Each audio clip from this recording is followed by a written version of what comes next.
What if I told you that somewhere in the mountains of Eastern Europe, there once flowed a river that could trap your mind forever? A river where drinking its waters didn't quench your thirst, but instead pulled you into dreams so vivid, so seductive, that you'd never want to wake up again. And what if I told you that this wasn't just folklore, but a documented phenomenon that claimed the lives of over 200 people before the river mysteriously vanished overnight? Welcome back to the channel. Today, we're diving deep into one of history's most disturbing and forgotten tragedies, the story of the Somnium River, a waterway that existed for only 13 years but left behind a trail of bodies, broken families, and questions that science still cannot answer. This is the story of the river that carried dreams instead of water. Our story begins in 1897, in a remote valley nestled between what is now Romania and Moldova. The region was sparsely populated, home to only a handful of farming villages that had existed for centuries without incident. But in the spring of that year, something changed. After an unusually harsh winter, followed by rapid snowmelt, the villagers discovered something that shouldn't have existed: a new river, flowing where no river had ever flowed before. The water was unlike anything they had ever seen. It moved with an almost hypnotic quality, seeming to shimmer and dance even when there was no wind. The sound it made wasn't the typical rushing of water over rocks, but something softer, almost melodic. Children described it as sounding like whispers, while adults said it reminded them of distant music. At first, the villagers were cautious. Rivers don't simply appear overnight, and the local folklore was rich with warnings about strange waters and cursed springs. But as days turned, 2 weeks, and the river remained, curiosity began to override caution. The water was crystal clear, seemingly pure, and during that particularly dry spring, it became an increasingly tempting resource. The first person to drink from the Somnium River was a farmer named Gheorghe Popescu.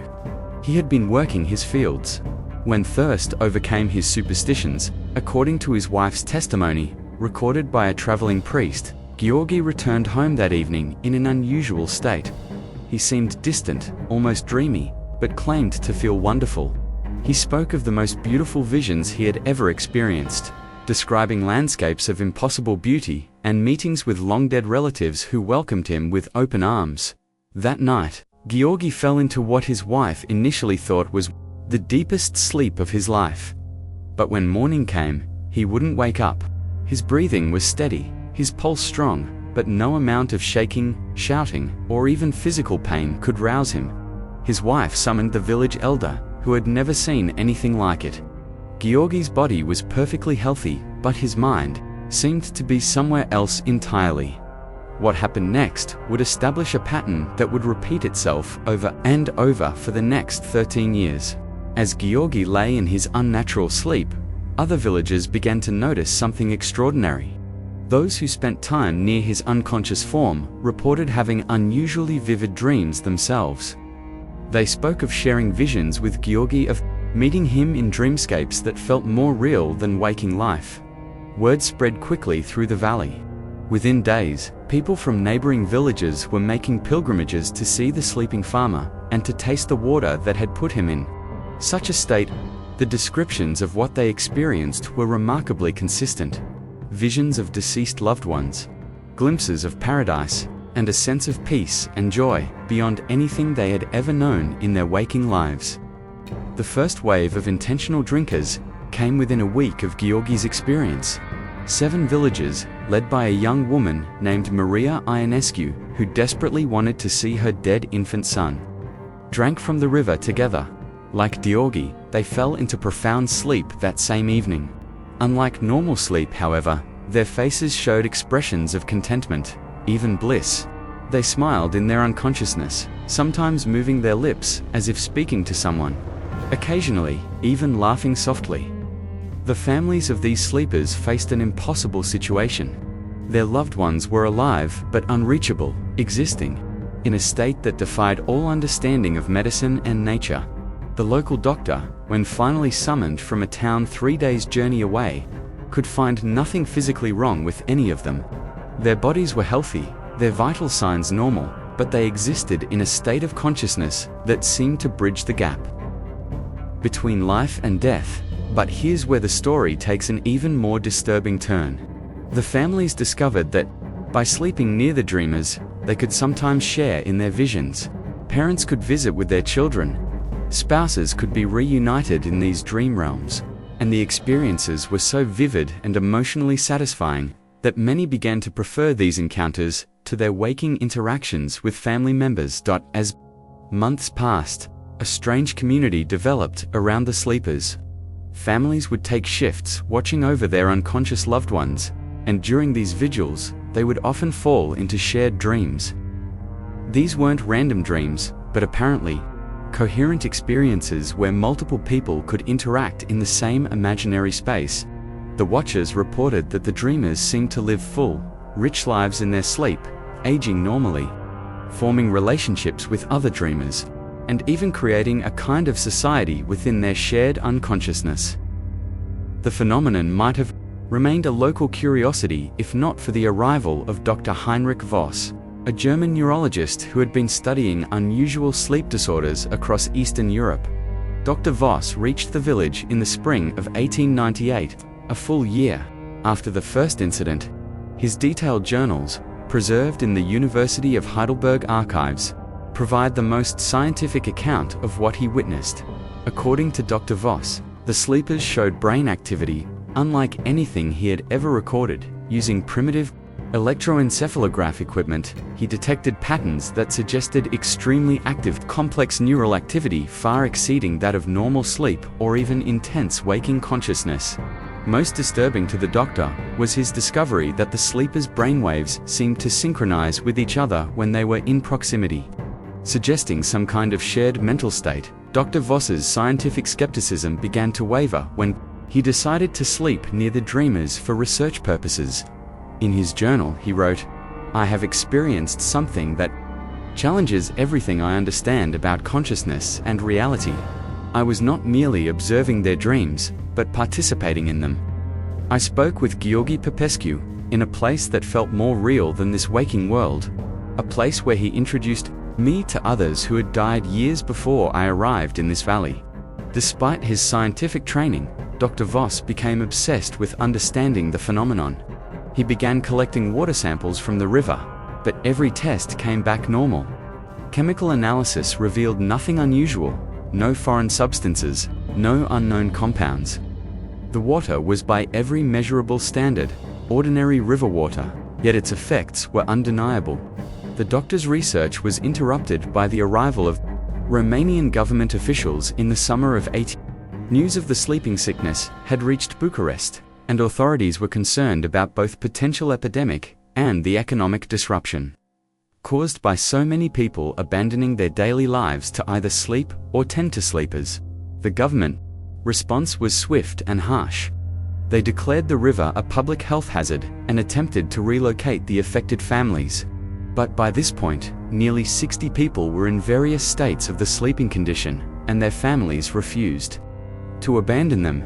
More troubling for the authorities, government investigators who spent time in the village began falling victim to the same phenomenon.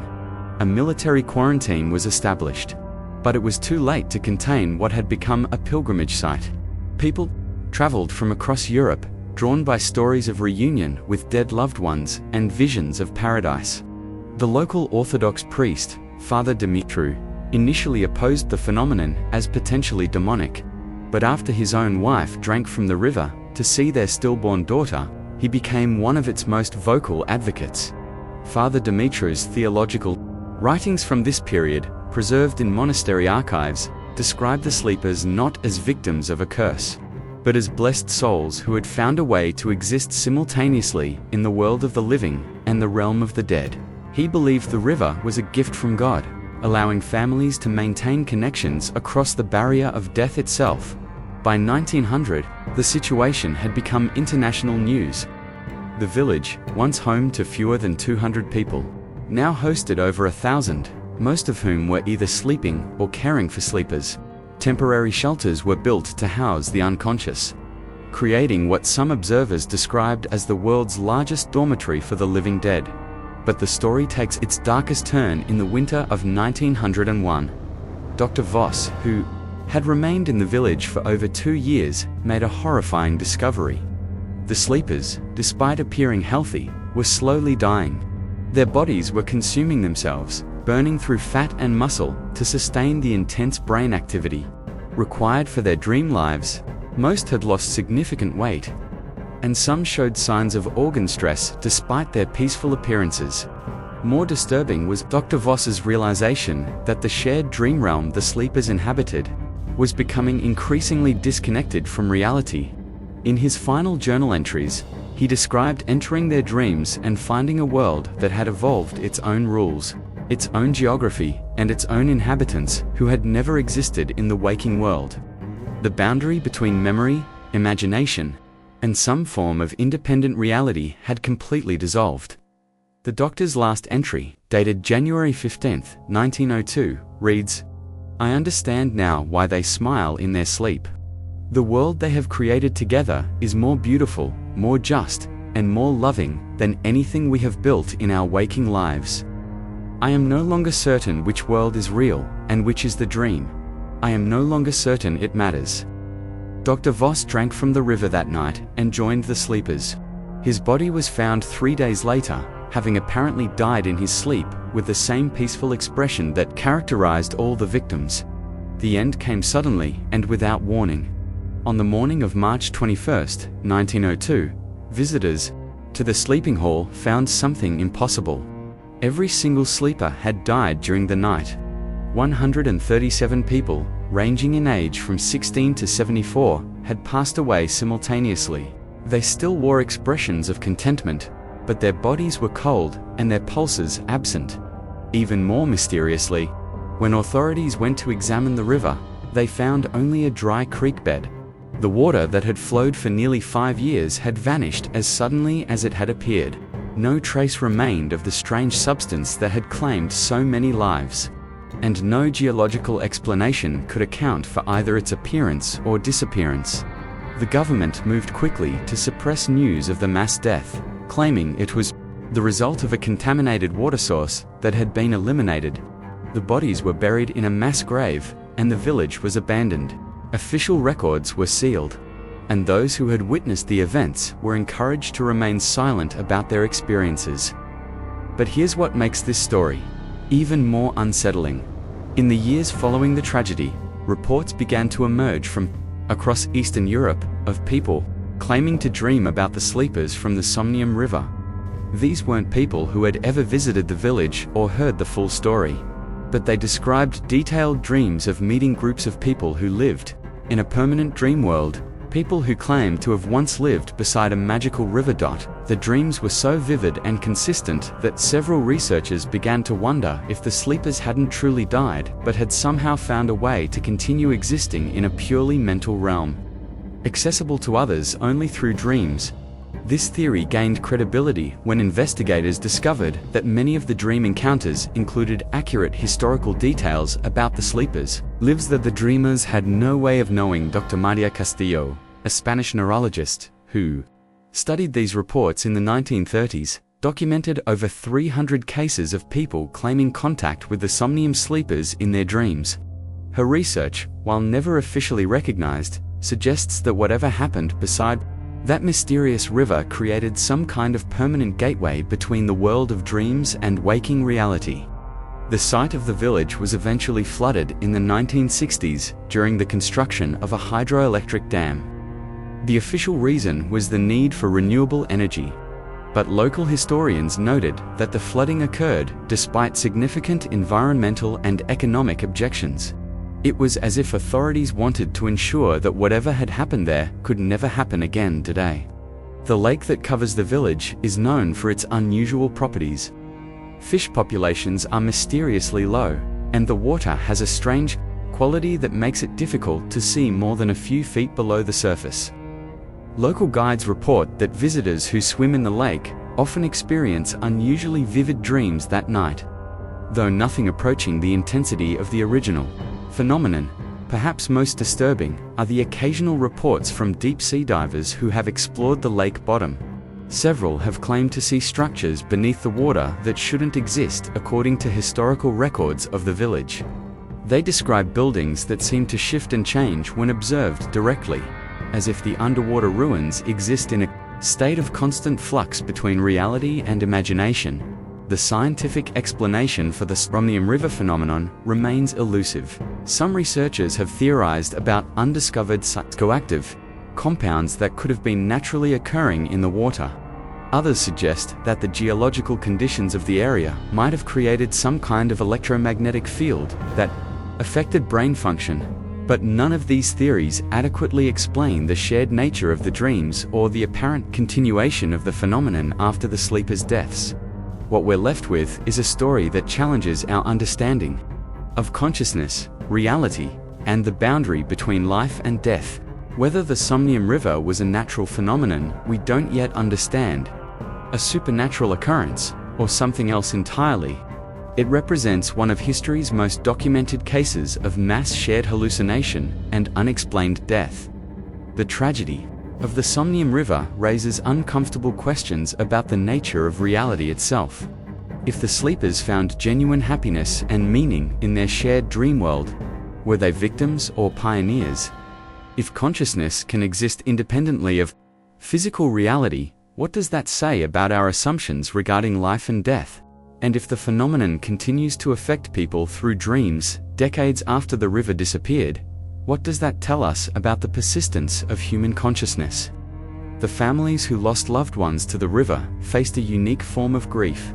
Unlike traditional death, where the body provides closure and the soul is believed to move on, the Somnium victims existed in a liminal state that offered hope for reunion but delivered only separation. Parents watched their children waste away while apparently living full lives in dreams. Spouses mourned partners who were physically present but mentally unreachable. The psychological impact on the community was profound and lasting.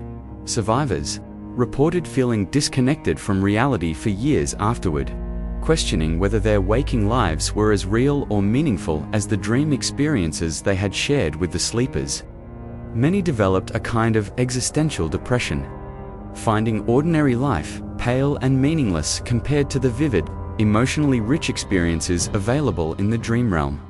This psychological aftermath might explain why the phenomenon continued to spread through dreams long after the original source was gone. The intense longing for reconnection with the dream world may have created a kind of mental contagion, allowing the experience to persist and propagate through the collective unconscious. Story of the Somnium River also highlights the dangerous allure of escape from reality. In a time of poverty, disease, and social upheaval, the promise of a perfect dream world proved irresistible to many. The river offered what everyone desires: reunion with lost loved ones, freedom from physical and emotional pain, and access to a reality limited only by imagination.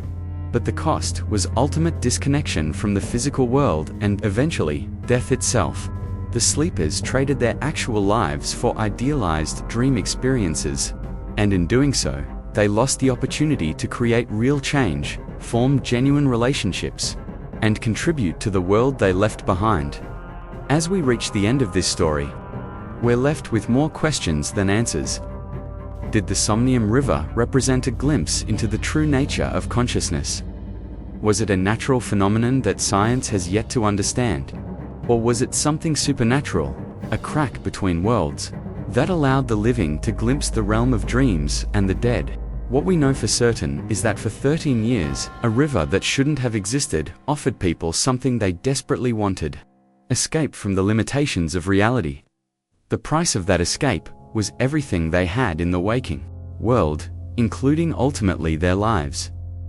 The Somnium River reminds us that reality, however difficult or imperfect, is the only place where we can truly live, love, and make a difference.